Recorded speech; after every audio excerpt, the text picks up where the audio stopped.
오늘 말씀의 제목 다 같이 읽겠습니다.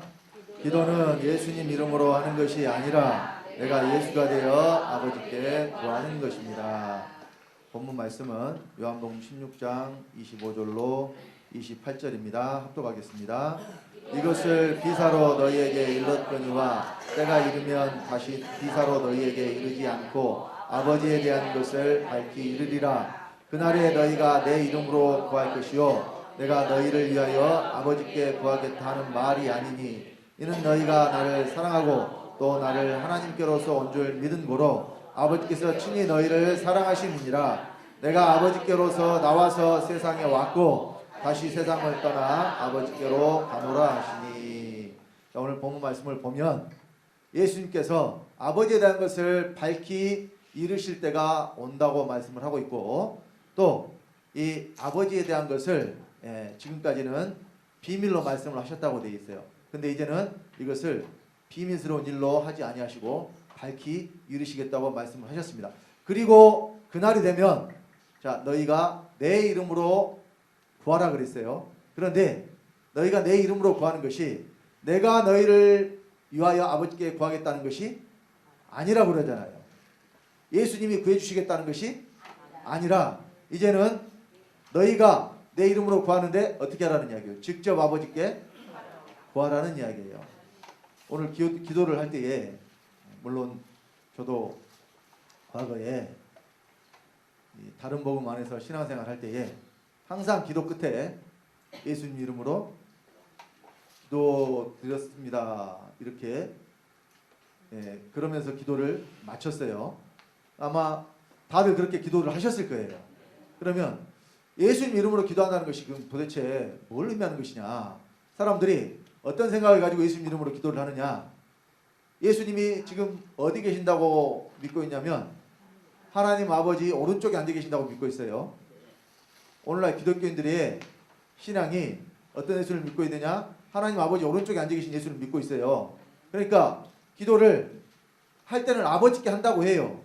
아버지께 하라고 그랬으니까 하나님 아버지 이렇게 기도를 시작을 하죠. 그래서 기도의 내용을 말하고 마지막 마칠 때에는 예수님 이름으로 기도했습니다. 이렇게 마쳐요. 그러면 왜 예수님 이름으로 기도하느냐? 예수님이 지금 어디 계시면서? 아버지 옆에 계시면서 우리의 기도를 들으시고 그 기도를 누구한테? 아버지한테 이야기해 줘서 우리의 기도를 응답하시라고. 그러니까 기도가 누구를 거쳐서 간다는 이야기예요? 예수님을 거쳐서 간다는 이야기예요. 그러면 자, 이 아버지 옆에서 기도를 들으셔가지고 지금 아버지께 우리의 기도를 이야기해 주시는 분이 지금 계셔야 그 기도가 이루어질 텐데 문제는 아버지 오른쪽에 앉아 계신 예수가 없다는 거죠. 이것이 문제예요. 자, 그래서요 예수님이 가르쳐 주신 기도가 있어요. 예수님이 가르쳐 주신 기도, 너희는 이렇게 기도하라고 기도 가르쳐 주셨죠. 그 기도를 주 기도문이라 그래요. 마태복음 6장에 보면 기록이 되어 있습니다. 거기 보면은 자 하늘에 계신 우리 아버지여라고 이렇게 시작을 하고 마지막에 예수님 이름으로 기도했습니다라는 말이 있어요, 없어요? 없죠. 그러니까 예수님이 사실 가르쳐 준 대로 기도하고 있는 것이 아니죠. 그러니까 여러분 주기도문도 언제 하냐면 사람들이 모여서 모임을 갖고 예를 들어서 뭐 목사가 예배를 집례를 하면은 축도로 마치니까 상관이 없는데 그러지 않을 때에 주로 예배 마치는 기도로 주기도문을 대부분 해요. 그렇게들 많이 했잖아요. 예. 그러면 그 기도의 내용을 한번 잘 보시면 우리가 어떻게 기도해야 될 것을 알려주고 계시는 거예요. 사실 거기 내용에 너희는 이렇게 기도하라 말씀하시면서 하늘에 계신 우리 아버지요. 아버지께 아들이 기도하는 것이 바로 예수님이 가르쳐 주신 기도예요. 그러면 자 아들이 아버지께 기도하는데 중간에 뭐가 거쳐야 돼요? 직접 하면 돼요? 여러분 이 세상에서도 여러분 여기 자녀들 다 키워보셨겠지만 여러분 자녀들이 뭐 필요한 것이 있을 때 부모에게 말을 하죠. 그러면 자 당당한 거 있잖아요. 당당한 거. 자식이 부모한테 당당하게 요구하는 거. 그러니까 우리 자식들도 뭐는 당당하게 요구하냐면 공부할 때 쓰는 거 있죠. 예를 들어서 문제지 사야 된다. 이런 것은 아주 당당하게 나 책 사야 되니까 돈 주세요 그래요. 그러면 다른 것도 아니고 공부한다는데 책 사서 열심히 하겠다는데 돈 안 줄 부모가 있어요?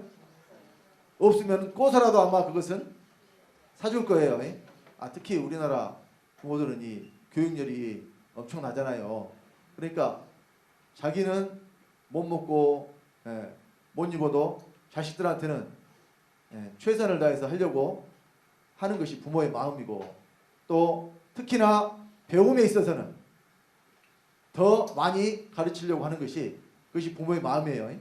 그러니까 우리 자녀들도 이 공부에 관련된 것을 이야기할 때는 거리낌이 없어요. 아주 당당하게 나 공부해야 되니까 필요한 거 사주세요. 이렇게 이야기를 해요. 그런데 그걸 이야기하면서 예를 들어서 중간에 뭐 다른 옆집 사람한테 말을 해가지고 우리 아버지한테 나 책 좀 사주라고 이야기 좀 해주시오. 이렇게 하는 사람 있어요? 이렇게 하는 자녀들이 있어요? 그럴 필요가 없죠. 만약에 그렇게 된다면 이건 뭔가 잘못돼도 단단히 잘못된 것이죠. 그러면 하나님 아버지와 우리의 관계가 말만 아버지 아들 관계가 아니라 실제로 아버지 아들의 관계면 우리가 필요한 것을 아버지께 어떻게 하면 되겠어요? 직접 구하면 돼요. 근데 이제 문제는 자 누구 이름으로 기도하느냐? 예수님 이름으로 기도한다고 하니까 예수님한테 기도하는 것이 곧 뭐 아버지 앞에 기도하는 것이 그게 무슨 차이가 있느냐? 이렇게 또 여러분 생각하실 수가 있어요. 자 그런데 여기 중요한 거 예수님이 아버지에 대한 것을 밝히 말씀하신다고 하면서 지금 너희가 내 이름으로 구하라 그랬잖아요. 이것에 여러분 주목해서 보셔야 됩니다. 오늘. 그러면서 16장 28절 다시 한번 봅시다. 자, 예수님이 아버지에 대한 것을 지금 말씀하시는 거예요. 28절 다 같이. 내가 아버지께로 나와서 세상에 왔고 다시 세상을 떠나 아버지께로 가노라 하시니. 자, 예수님이 오실 때 어디서 왔어요? 아버지께로 나왔어요. 그러면 나오시기 전에 예수님이 어디 계셨다는 이야기예요? 아버지 안에 계셨다는 이야기죠. 그러니까 예수님은 말씀이 육신이 되신 분이라고 하죠. 요한복음 1장 14절에 말씀이 육신이 되어 우리 가운데 가시면 우리가 그 영광을 보니 아버지의 독생자의 영광이요 은혜와 진리가 충만하더라 그랬습니다. 예수 그리스도는 말씀이 육신이 되신 분인데 그 말씀이 그러면 어디 계셨느냐? 자, 요한복음 1장 1절에 태초에 말씀이 계시니라. 이 말씀이 하나님과 함께 계셨으니 이 말씀은 곧 하나님이시니라. 말씀이 하나님과 함께 계셨다고 했는데 그러면 하나님과 함께 어떻게 계셨다는 이야기예요? 말씀은 아버지 안에 계셨다는 이야기입니다. 아버지 밖에 말씀이라는 하나님이 따로 계셨다는 의미가 아닙니다. 그래서 예수님은 내가 올 때 세상에 올 때 어디서 왔다고 말씀하셨느냐? 아버지께로 나왔다고 말씀하신 거예요. 그러면 세상에 오시기 전에는 어디 계셨느냐? 아버지 안에 계셨다는 뜻이고, 자 다시 세상을 떠나 아버지께로 가신다고 했는데 가실 때 그러면 어디로 가신다는 뜻이겠어요? 아버지 안으로 가신다는 뜻입니다. 그래서요 그날에 예수님이 어디로 가실 것인가에 대해서 미리 말씀을 하셨어요. 우리 요한복음 14장 20절 말씀을 찾아서 보겠습니다. 요한복음 14장 20절.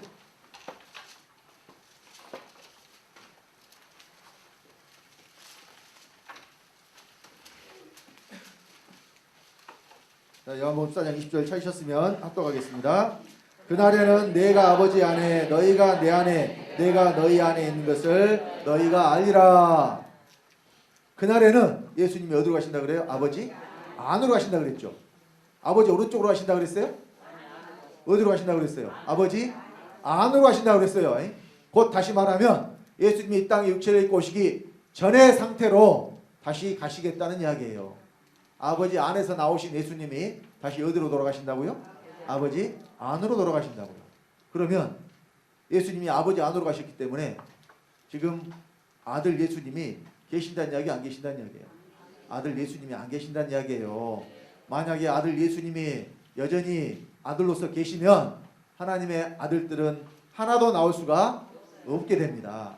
우리 아버지의 뜻이, 하나님께서 영원한 때 전에 세우신 계획이 예수 그리스도로 말미암아 자기의 아들들을 얻으시는 건데, 만약 처음 이 땅에 육체를 입고 오신 하나님 아들 예수 그리스도가 그대로 하나님의 아들로 남아 계신다면 아들들을 얻을 수가 없게 돼요.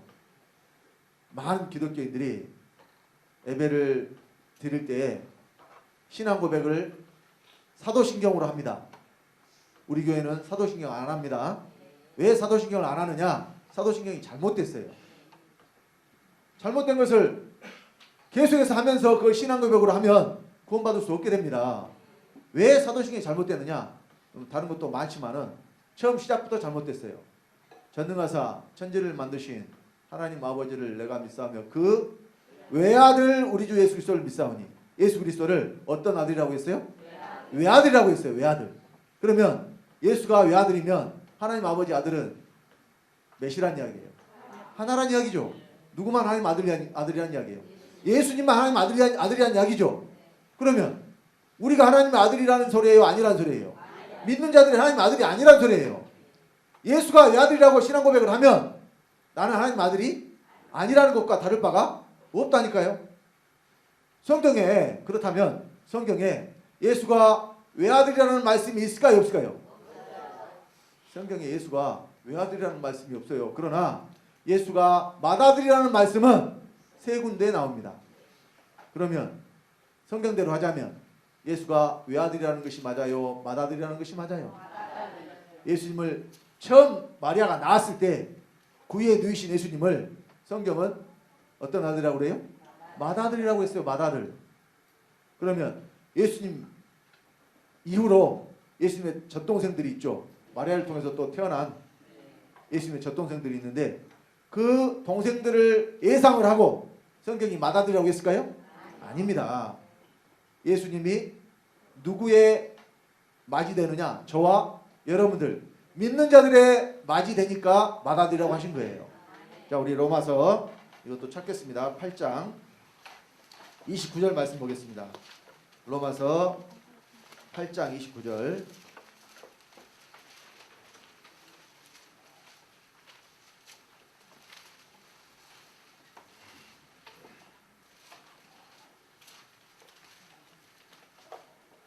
로마서 8장 29절 찾으셨으면 다 같이 합독합니다.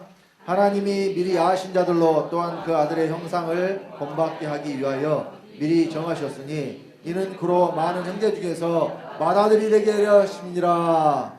예수를 맏아들이 되게 하려 하심이라 그랬죠. 그러면 자, 예수님이 맏아들이 된 거예요? 되게 하신 거예요? 되게 하려 하심이니라. 그러니까 처음에 예수님이 이 땅에 혼자 하나님 아들로 계셨을 때에는 맏아들일까요? 아닐까요? 그때는 아니에요. 그때는 외아들이라고 해도 돼요. 근데 사실 아들 하나 얻는 것이 아버지의 목적이 아니라 예수 그리스도로 말미암아 많은 아들들, 얼마나 많은 아들이냐? 아브라함에게 약속하신 대로 하자면 하늘의 별과 같이 땅의 티끌과 같이 많은 아들들을 얻으시는 것이 우리 아버지의 뜻이에요. 그러면 자, 여기 예수 그리스도를 많은 형제 중에서 맏아들이 되게 하신다고 그랬는데 예수님이 언제 맏아들 되겠어요? 예수님이 맏아들 되면 언제 맏아들 됩니까? 예수님 말고 다른 아들들이 나와야 예수님이 맏아들 된다니까요.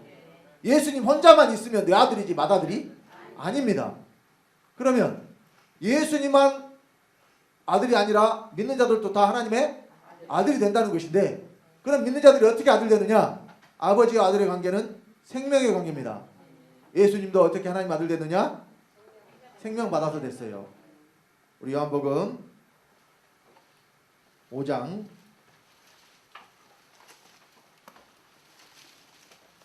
26절 말씀 보겠습니다.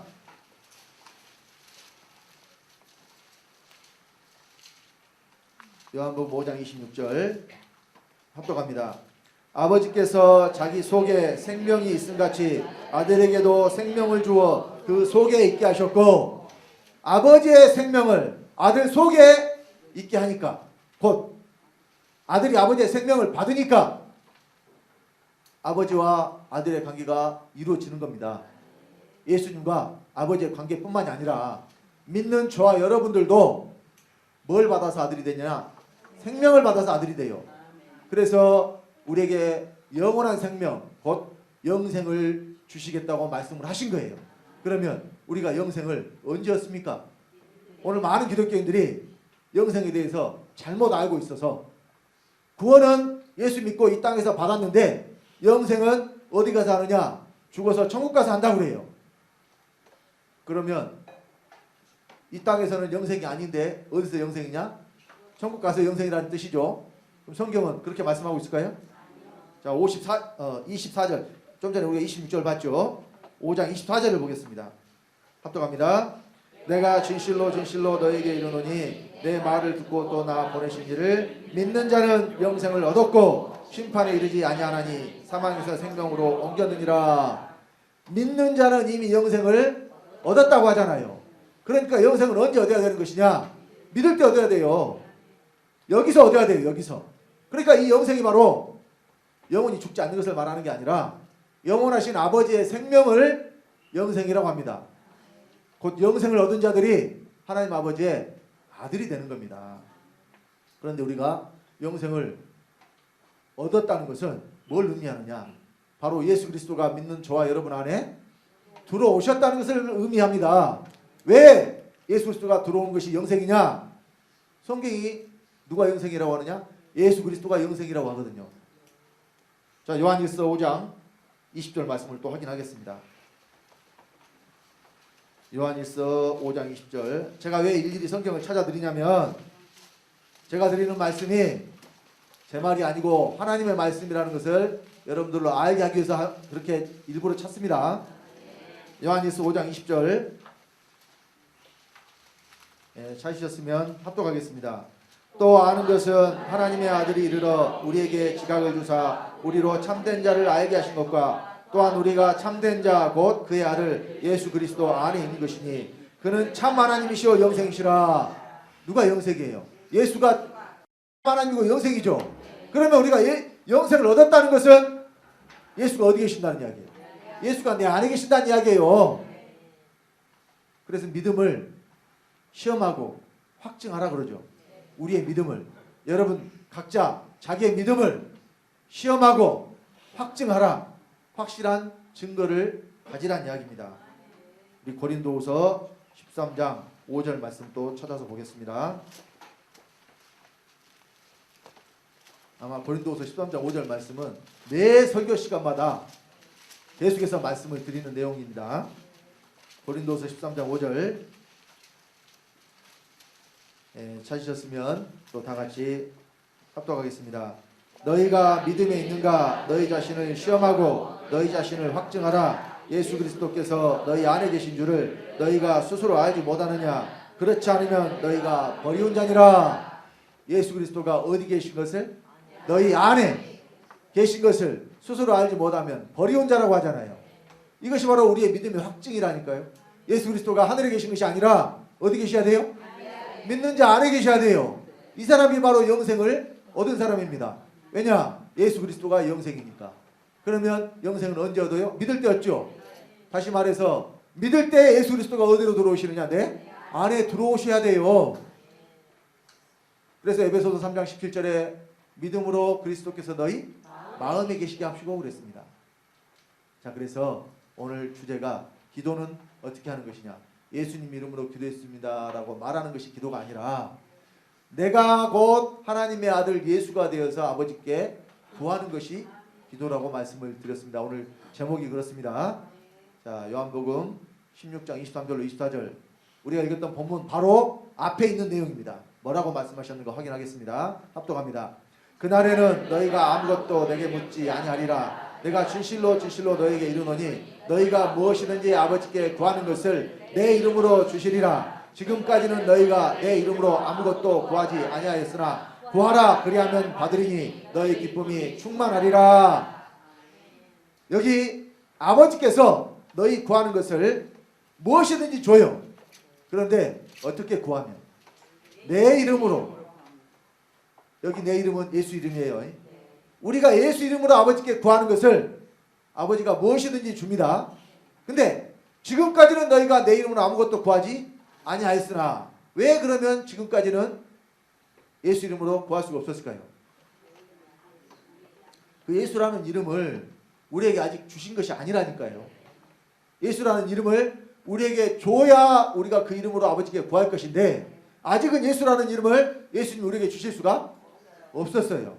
그러면 여기서 이름을 준다고 하니까 부르는 호칭만을 생각하시면 이해하기가 좀 힘들어요. 좀 이따가 이름에 대해서 다시 한번 더 자세하게 설명을 드리겠습니다. 자, 먼저 이 예수라는 이름은 어떤 이름이냐? 자, 예수라는 이름은 아들의 이름입니다. 성경을 확인하겠습니다. 마태복음 1장 21절 합독합니다. 아들을 낳으리니 이름을 예수라 하라. 이는 그가 자기 백성을 저희 죄에서 구원할 자이심이라 하니라. 예수라는 이름은 어떤 이름이냐? 아들의 이름이에요. 아들은 자, 예수 그리스도가 우리와 똑같은 육체를 입고 사람 되어 오셨죠. 그런데 그 예수님 속에 있는 생명은 육신의 혈통을 따라 받은 생명이 아니라 영원하신 아버지 하나님의 생명을 받으신 분으로서 그 아버지 속에 있는 생명을 사람이신 예수님이 받았기 때문에 이 예수가 하나님의 아들이 되신 거예요. 그래서 우리가 아버지의 이름은 뭐라고 부릅니까? 아버지는 여호와라고 부르죠. 그래서 여호와는 바로 아버지의 이름입니다. 그러면 아들의 이름은 뭐냐? 예수예요. 그러면 이제 성령의 이름은 없어요. 성령의 이름은 없어요. 성령은 이름이 아닙니다. 우리 성도님들은 제대로 배워서 알고 계시는데 어떤 분들은 또 성령의 이름은 그러면 보혜사 이렇게 말씀하신 분들이 있어요.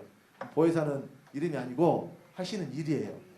우리를 보호하시고 우리에게 은혜 주시고 우리를 가르치시는 그 일을 성령이 하시기 때문에 보혜사라고 하는 거예요.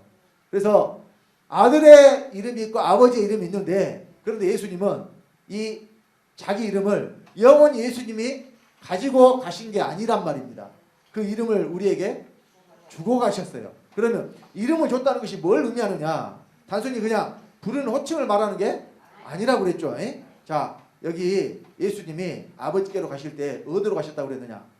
좀 전에 말씀을 통해서 우리가 확인했습니다. 아버지 안으로 가셨죠. 아버지 안으로 가실 때 예수님이 아들의 이름을 가지고 아버지 안으로 가신 게 아니란 이야기입니다. 그 이름을 이제는 우리에게 주고 가셨다는 이야기예요. 그래서 십자가 이후에 예수님은 아들로 계신 게 아닙니다. 곧 아버지로 계신다는 이야기예요. 그럼 여기서 또 여러분 오해하시면 안 되는 것은 예수가 아버지가 됐다? 아니에요.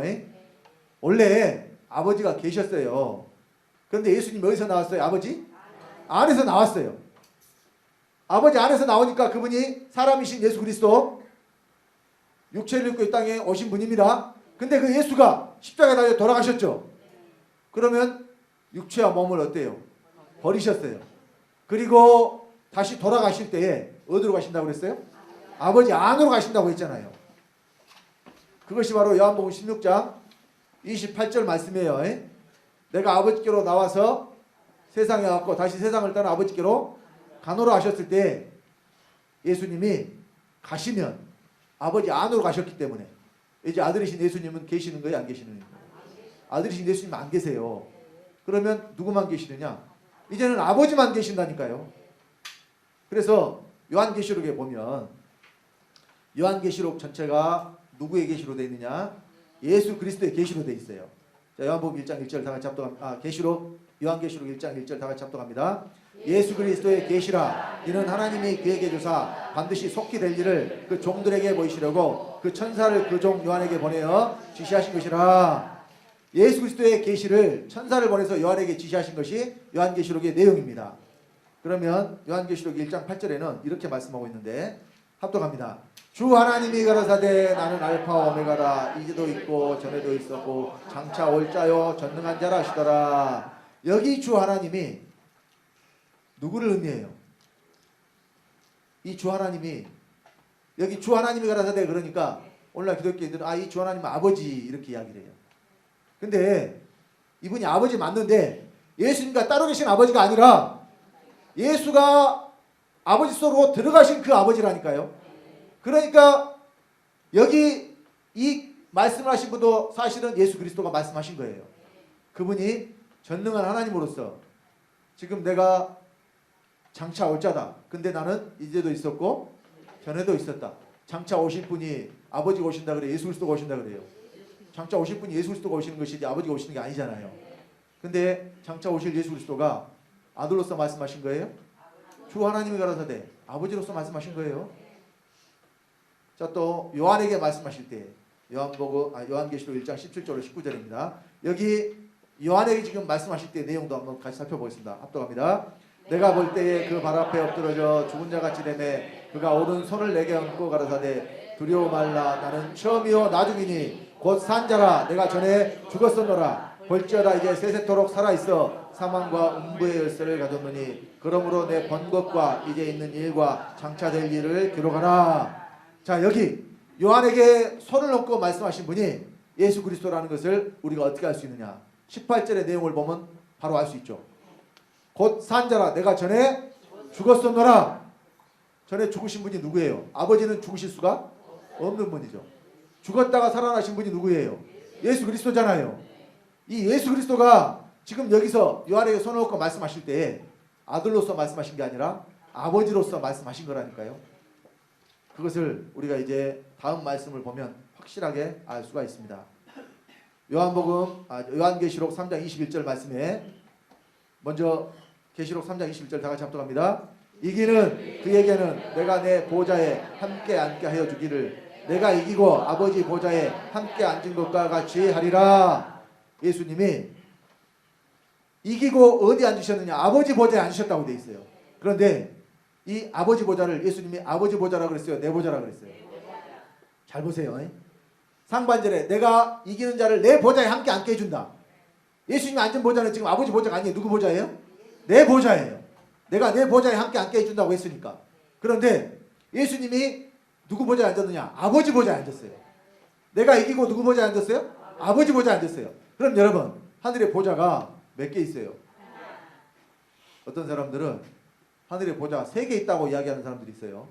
여러분, 성경이 말씀하는 보좌는 단순히 앉는 의자를 말하는 게 아닙니다. 하나님의 통치하심, 다스리심, 왕권을 의미해요.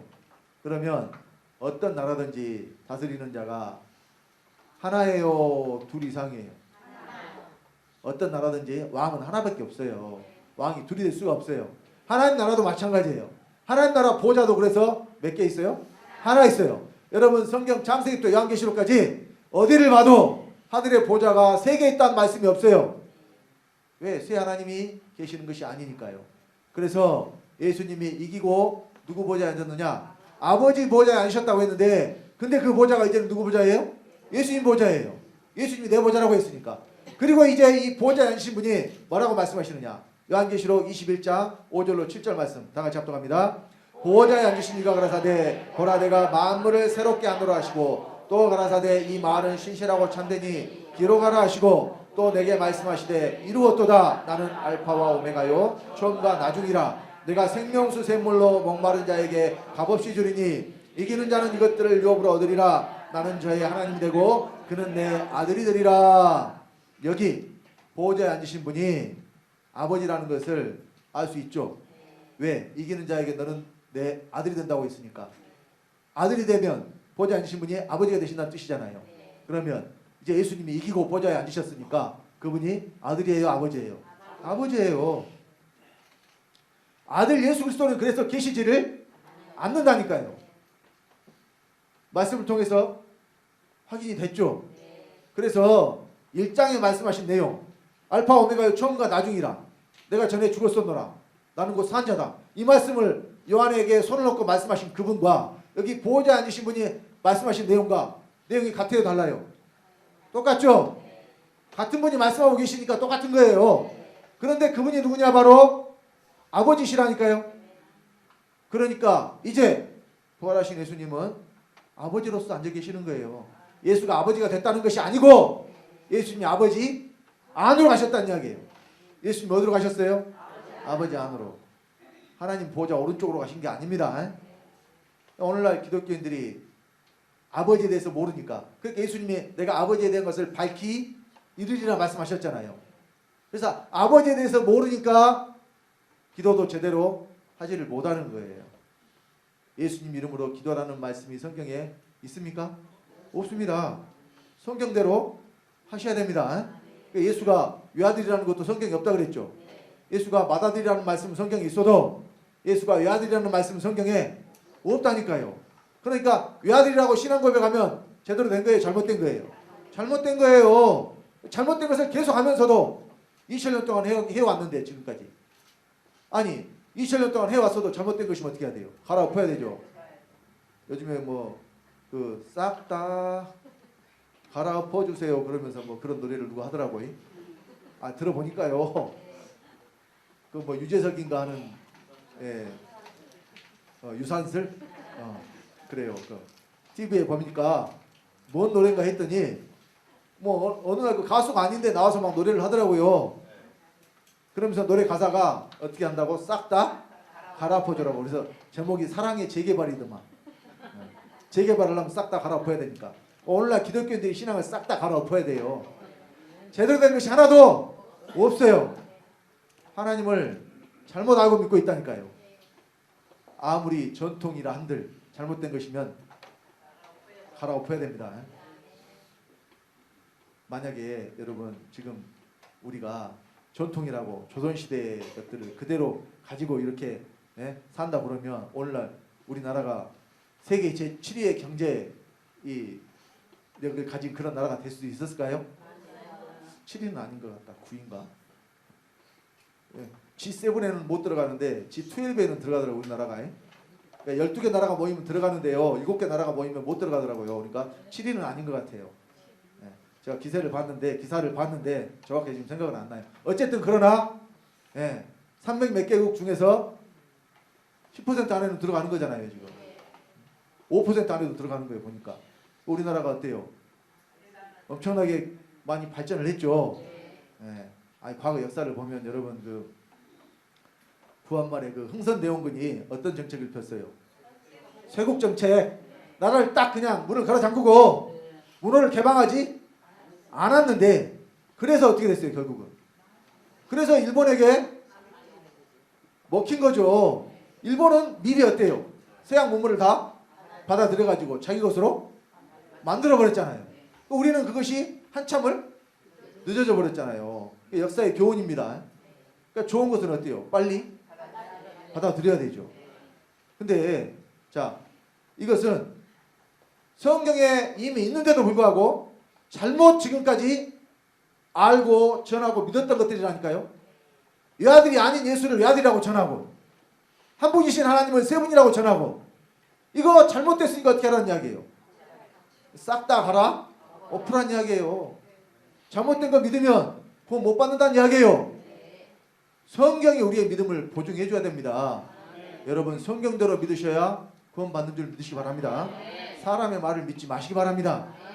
아무리 큰 교회, 아무리 많이 사람들이 모인다 할지라도 제대로 말씀이 전해지지 않으면 그곳에는 생명이 없다는 것입니다. 그래서 여러분 이제 이름을 우리에게 주셨다는 것은 뭐냐면 생명을 주셨다는 이야기예요.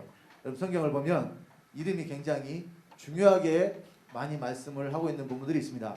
이 이름은 단순히 부르는 호칭이 아니라 그 존재의 속성과 생명의 상태를 이름이라고 합니다.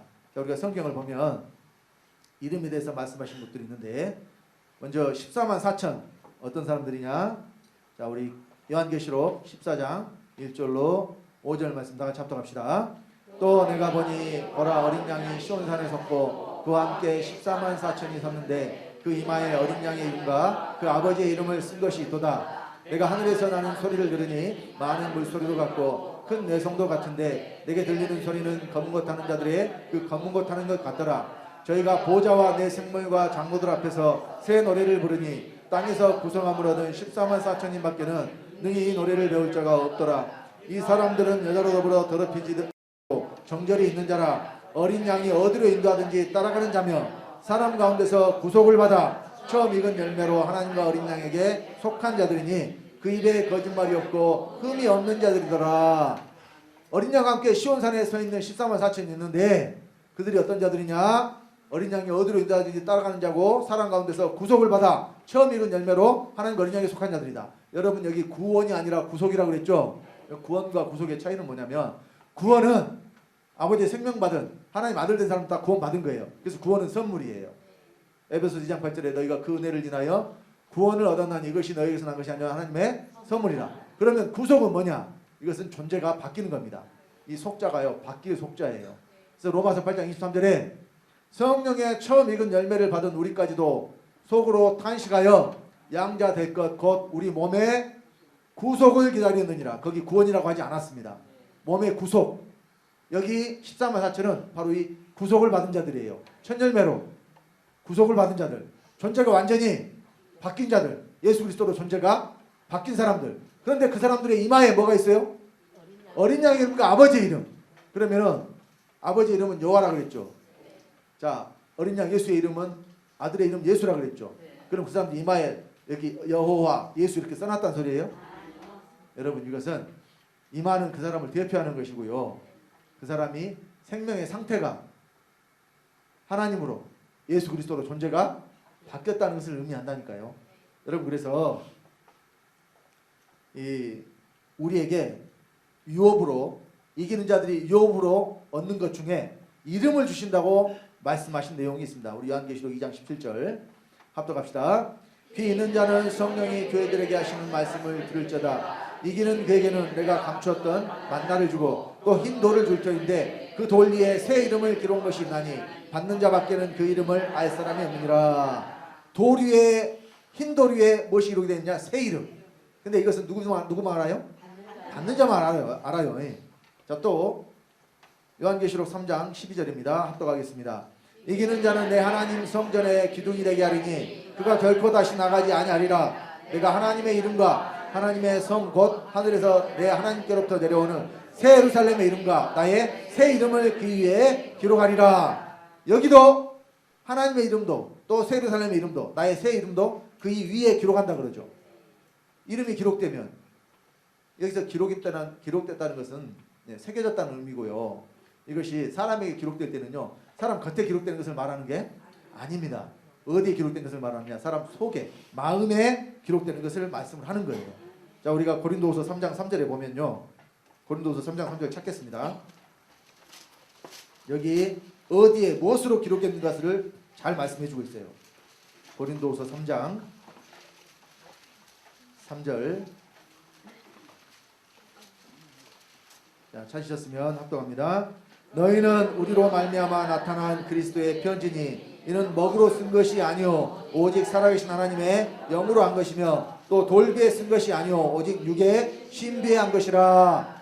무엇으로 썼느냐? 살아계신 하나님의 영으로. 어디에 썼느냐? 우리 육의 신비, 마음 비석에, 곧 마음에 썼다는 이야기예요. 하나님이 쓰신 것은 다 어디에 기록이 되느냐? 우리 마음에 기록이 돼요. 여기 이름도 그러니까 어디에 기록이 되겠어요? 마음에 기록이 되는 겁니다.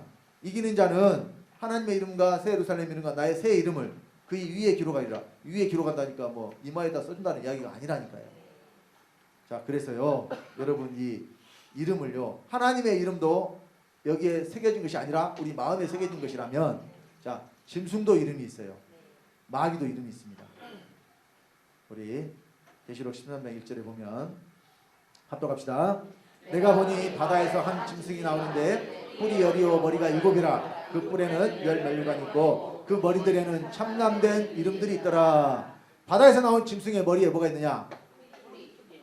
뿔이 있는데 그 머리들에 참남된 이름들이 있다고 그러잖아요. 그 이름이 뭘 의미하는 것이냐? 마귀의 생명을 말한다니까요. 마귀의 생명의 상태, 짐승의 생명의 상태. 계시록 13장 16절 18절 다 같이 합독합시다.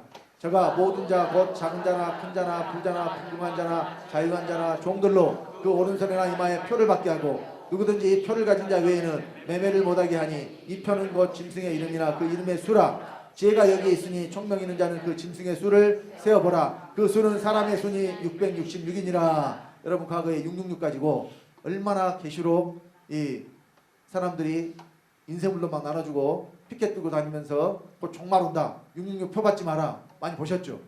그래가지고 이 사람들이 666표를 처음에 뭐라 그랬느냐? 바코드라 그랬어요.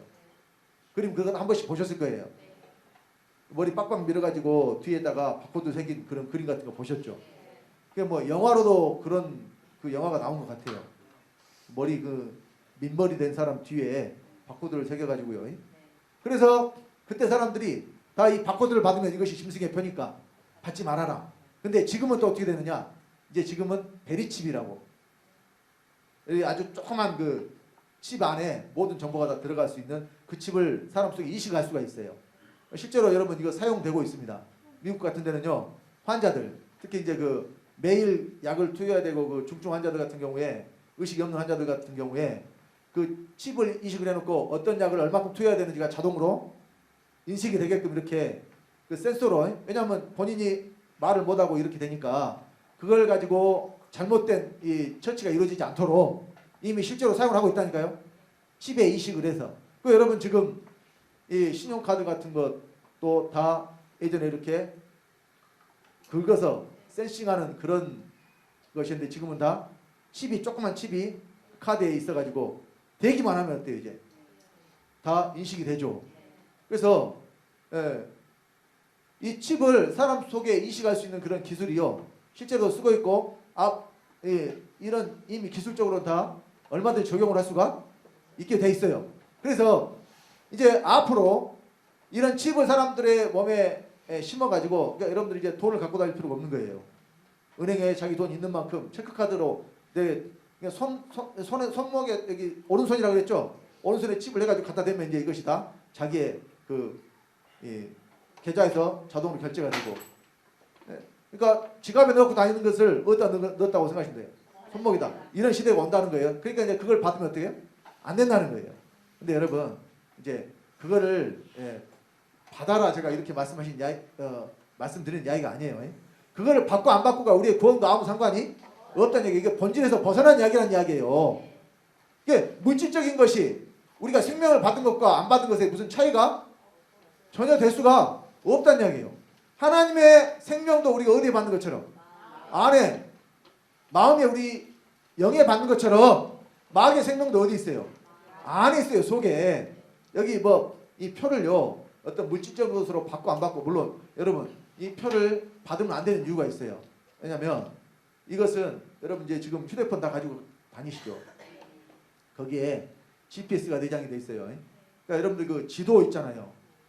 내 휴대폰에 지도를 띄워가지고 그걸로 어디를 찾아가려면요, 위치를 확인할 수 있도록 그거를 허용을 해줘야 돼요. 그걸 동의를 하면 그때부터는 내가 어디를 가든지 이 휴대폰을 켜놓고 다니면은 실시간으로 다 알아버려요. 그러니까 지금 그 휴대폰 회사에서요, 이 빅데이터, 그러니까 어떤 사람이 1년 동안 어디를 갔는가 하는 것이 이 휴대폰만 추적을 해보면 다 나와버려요. 그러니까 어떤 사람은 시간대별로 아침에 나서요, 회사를 가요, 저녁에 돌아와요. 5일 동안 이거 반복하겠죠. 그럼 이 사람은 집이 어디고 회사가 어딘지 나와버려요. 위치가 정확히 나와버리니까. 여러분 그 내비게이션도 지금 차에 내장된 내비게이션이 그 GPS 신호를 받아서 위성하고 신호를 받아가지고 지금 가는 위치를 표시를 해주는 거예요. 그러니까 이 정확하게 내가 가고자 하는 위치 바로 앞에 가서 어때요? 멈추게 되죠. 휴대폰도 마찬가지예요. 그러니까 이런 자료들이, 그러니까 내가 어디에 갔는지, 어디서 뭘 했는지 1년 동안 자료가 다 나와버린다니까요. 그래서 지금 기업에서 이런 것들을 마케팅 자료로 활용을 해요. 그래서 이 사람이 마트를 자주 간다. 그러면 마트를 갔다는 그 데이터가 나와버리니까 그 사람한테는 마트에 관련된 정보를 막 주는 거예요. 그러면 마트에 가서 물건을 더 많이 사라고. 이런 식으로 정보를 가공을 해서 판매를 한다니까요, 지금. 그래서 여러분 한때 그런 뉴스가 있었어요. 앞으로 빅데이터를 관리하는 그런 사람들이, 많은 인력들이 필요할 것이다. 뉴스 관심 있게 보신 분들은 아마 들으신 분도 있을 거예요.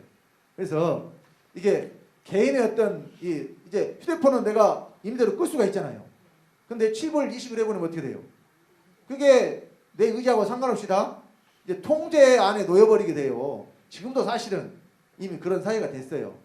이런 것들 때문에 문제가 있어서 그런 것이지, 뭐 이것이 짐승의 표라서 받으면 되고 안 되고 그런 차원이 아니라는 이야기예요. 그러니까 짐승의 표 자체가 그런 무슨 칩이나 바코드나 이런 쪽이 아니란 이야기예요. 이것도 마귀의 생명, 그 생명의 상태, 그러니까 여기 보세요. 666이 뭐냐? 입혀놓은 거 짐승의 이름이나 이름의 수라 그러죠. 여러분 성경에 수도 상태를 말해요. 여러분 666은 그러니까 6이라는 숫자는요. 하나님이 사용하시면 하나님의 구원수가 되는데 마귀가 사용하면 마귀가 구원을 방해하는 수가 돼요. 그러니까 이 표를 받게 한다는 것은 구원받지 못하게 하는 마귀가 그 생명으로 구원받지 못하게 하는 그 일에 대해서 말씀을 하는 것이지. 그러니까 여러분 이 계시록을 어떤 사람 밖에 있는 것으로 해석을 해서 지금까지 사람들이 전하고 해석하고 막 가르치고 그랬어요. 근데 이게 다 잘못된 겁니다. 요한계시록의 내용이 전부 어디서 이루어지는 거냐? 사람 안에서 이루어지는 거예요. 사람 속에 있는 상태를 지금 말씀하는 겁니다. 자, 그래서요 14장 9절로 11절에도 보면, 자, 합독하겠습니다. 또 다른 천사고 셋째가 그 뒤를 따라 큰 음성으로 가로되 만일 누구든지 짐승과 그의 우상에 경배하고 이마에나 손에 표를 받으면 그도 하나님의 진노의 포도주를 마시리니 그 진노의 잔에 섞인 것이 없이 부은 포도주라. 거룩한 천사들 앞과 어린 양 앞에서 불과 유황으로 고난을 받으리니 그 고난의 연기가 세세토록 올라가리로다. 짐승과 그의 우상에 경배하고 그 이름의 표를 받는 자는 누구든지 밤낮 쉼을 얻지 못하리라. 지난주 설교에 불과 영으로 타는 못에서 영원히 사는 존재에 대해서 말씀을 드렸어요. 그러면 여기도 지금 불과 영으로 고난을 받는 자들이 나오잖아요. 이 사람들이 뭘 받는 자들이냐? 짐승과 그 우상에 경배하고 표 받은 사람들. 그러면 이 사람들이나 생명책에 기록되지 못한 자들이나 지금 동일한 거 아니에요. 지금 같은 걸 지금 말씀하고 있는 거예요. 그래서 여기 말하는 짐승의 표가 생명받지 못하는 자들이, 그러니까 여기 짐승과 그 우상에 경배하고, 그러면 우상에게 경배하고 표 안 받으면 지옥 안 간다는 소리네요. 천만의 말씀이에요. 생명책에 받지 못한 자들은 다 이 표 받은 자들이라니까요. 그러니까 생명책에 기록되지 못한 자들, 생명을 받지 않는 자들, 그러니까 하나님의, 그러니까 사람에게는 두 가지 길이 있다고 그랬죠. 하나님의 아들 되는 것과 마귀 아들로 그냥 둘째 사망에 들어가서 불과 영으로 타는 못에 들어가는 것. 이 두 가지 외에는 길이 없어요. 다른 길이. 구원 받든지 아니면 구원 못 받아서 마귀와 함께 영원히 불과 영으로 타는 못에 들어가든지. 그래서 특별하게 어떤 표를 받아야 불과 영으로 타는 못에 들어간 것이 아니라는 것입니다. 그래서요 여기 시간이, 자, 그 이름을 우리가 힘입어 죄사함을 얻고 그 이름을 힘입어 생명을 그 이름으로 구원을 얻는다고 그랬는데 그 이름이 바로 누구냐? 어떤 이름이에요? 예수 이름이에요. 자, 요한복음 사도행전 10장 43절 다 같이. 저에 대하여 모든 선지자도 충가되 저를 믿는 사람들이 다 그 이름을 힘입어 죄사함을 받는다 하였느니라. 요한일서 2장 12절에도 합독합니다. 자녀들아 내가 너에게 쓰는 것은 너희 죄가 그의 이름으로 말미암아 사함을 얻으며. 죄를 사함 받는데 무엇으로 받느냐? 그의 이름. 그러면 이름으로 그냥 예수 이름으로 너희 죄를 사노라 하면 우리가 사함 받는다는 이야기예요? 그렇게 사함 받는 게 아니에요. 이름이 어디에 있어야 되느냐? 내 안에 있어야 돼요. 왜냐하면 죄도 어디에 있느냐? 죄도 내 안에 있으니까. 내 안에 있는 죄를 사하려면은 이름도 어디에 있어야 돼요? 내 안에 있어야 돼요. 자, 요한복음 20장 31절 합독하겠습니다. 오직 이것을 기록하면 너희로 예수께서 하나님의 아들 그리스도의 심을 믿게 하려 하며 또 너희를 믿고 그 이름을 힘입어 생명을 얻게 하려 함이니라. 이름을 힘입어 뭘 얻어요? 생명. 곧 다시 말하면 이름이 생명이란 이야기예요. 이름을 얻은 자들은 생명을 얻은 자들이에요. 이름이 어디에 있어야 돼요? 이름이 안에 있어야 돼요. 사도행전 4장 12절 다 같이. 다른 이로서는 구원을 얻을 수 없나니 천하 인간의 구원을 얻을 만한 다른 이름을 우리에게 주신 일이 없음이니라 했더라. 구원을 얻을 수 있는 이름 예수 이름이에요. 예수 이름이 어디 있어야 돼요? 내 안에 있어야 돼요. 곧 예수가 내 생명이 돼야 돼요. 그래서 이름이 바뀌는 것은 단순히 부르는 호칭이 바뀌는 것이 아니라 그 존재의 속성, 생명이 바뀌는 것을 이름이 바뀌는 것으로 말씀을 하는 것입니다. 자, 신약에는 대표적으로 이름 바뀐 사람이 누구냐? 베드로예요. 마태복음 16장 17절 18절 합독합니다. 예수께서 대답하여 가라사대 바요나 시몬아 네가 복이 있도다. 이를 내게 알게 한 이는 혈육이 아니요 하늘에 계신 내 아버지시니라. 또 내가 네게 이르노니 너는 베드로라. 내가 이 반석 위에 내 교회를 세우리니 음부의 권세가 이기지 못하리라.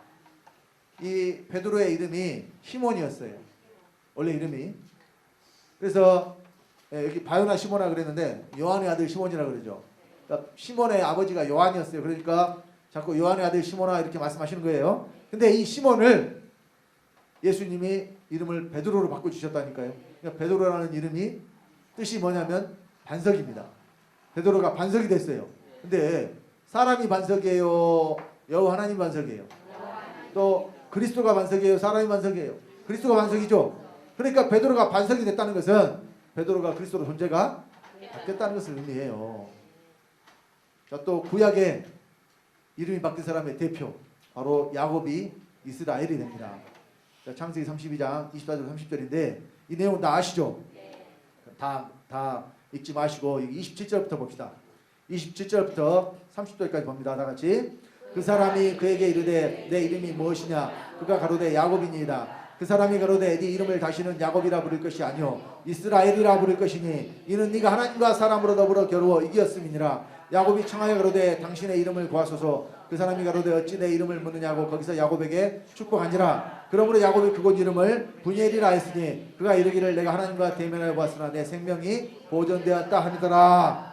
야곱의 이름을 이스라엘로 바꿔주시죠. 여러분, 이스라엘의 이름의 뜻은 하나님과 겨루어 이겼다는 뜻이에요. 하나님과 겨루어 이긴 자가 되었다. 그러니까 이 야곱이라는 사람이 이스라엘이 되었다는 것은 이름에 하나님이 들어가잖아요. 이스라엘의 엘이 곧 하나님입니다. 하나님을 소유한 자가 되었다. 그러면 어떻게 전능하신 하나님을 내가 소유하냐? 곧 하나님의 생명을 받았다는 이야기예요.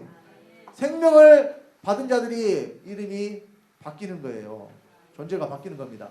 그러면 지금 저와 여러분들은 이름이 뭘로 바뀌어야 되느냐? 예수라는 이름으로 바뀌어야 돼요. 그러면 붙이는 이름을 다 바꾸라는 이야기 아니라 여러분의 생명이 예수로 바뀌어야 된다는 이야기예요. 이 사람이 구속받은 사람입니다. 그러니까 처음에는 그리스도가 어디에 들어오시나? 우리 영에만 들어오신다니까요.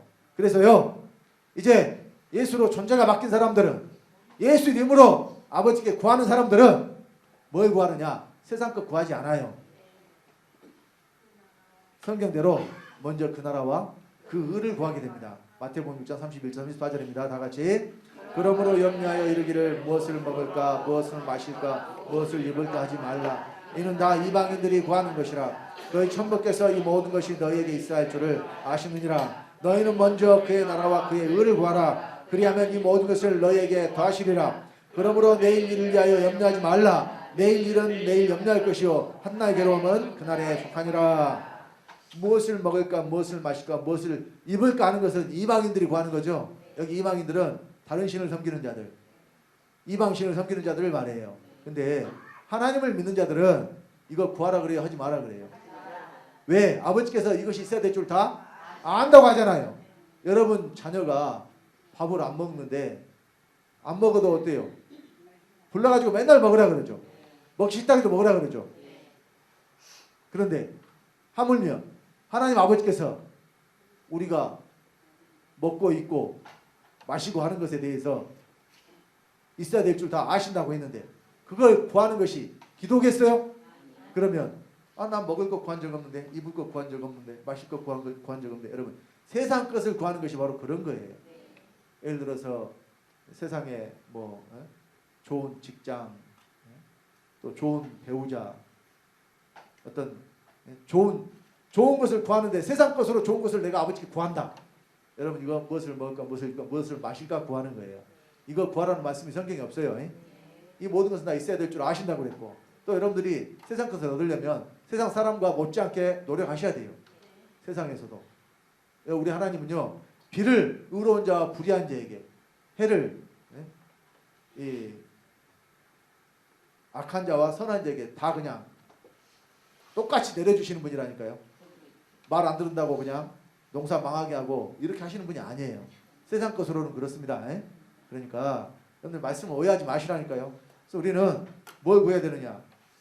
예수 된 사람들은 예수 생명 받아서 예수 된 사람들은 그의 나라와 그의 의를 구하라 그랬어요. 또 누가복음 11장 9절 13절 합독합니다. 내가 또 너에게 이르노니 구하라 그러면 너에게 주실 것이요 찾으라 그러면 찾을 것이요 문을 두드리라 그러면 너에게 열릴 것이니 구하는 이마다 받을 것이요 찾는 이가 찾을 것이요 두드리는 이에게 열릴 것이니라. 너희 중에 아비된 자 누가 아들이 생선을 달라 하면 생선 대신에 뱀을 주며 알을 달라 하면 전갈을 주겠느냐? 너희가 악할지라도 좋은 것을 자식에게 줄 줄 알거든. 하물며 너희 천부께서 구하는 자에게 성령을 주시지 않겠느냐 하시니라. 성령을 구하라 그랬다니까요. 성령의 충만을 받으라 그랬어요. 성령을 선물로 우리 마음에 주셨어요. 근데 마음에 받은 것만으로는 부족해요. 어디까지? 우리 전체가 다 성령으로 충만해질 수 있도록 이것을 아버지께 구하시기 바랍니다. 그러니까 우리가 구할 것이요, 그의 나라와 그의 의를 구하고 성령을 구하는 거예요. 이외에는 구할 것이 없어요. 왜? 나머지는 다 아버지가 있어야 될 줄을 안다고 했으니까. 자, 그래서 야고보서 4장 2절로 3절 다 같이 합독합니다. 너희가 욕심을 내어도 얻지 못하고 살인하며 시기하여도 능히 취하지 못하나니 너희가 다투고 싸우는도다. 너희가 얻지 못하면 구하지 아니하며 구하여도 받지 못하면 정욕으로 쓰려고 잘못 구함이니라. 여러분들이 아무리 구해도 못 받는 것은요, 잘못 구해요. 정욕으로 쓰려고.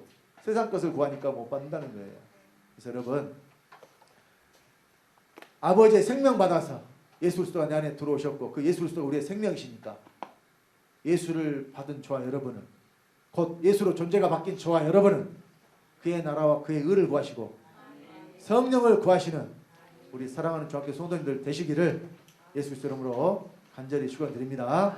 네, 기도하겠습니다.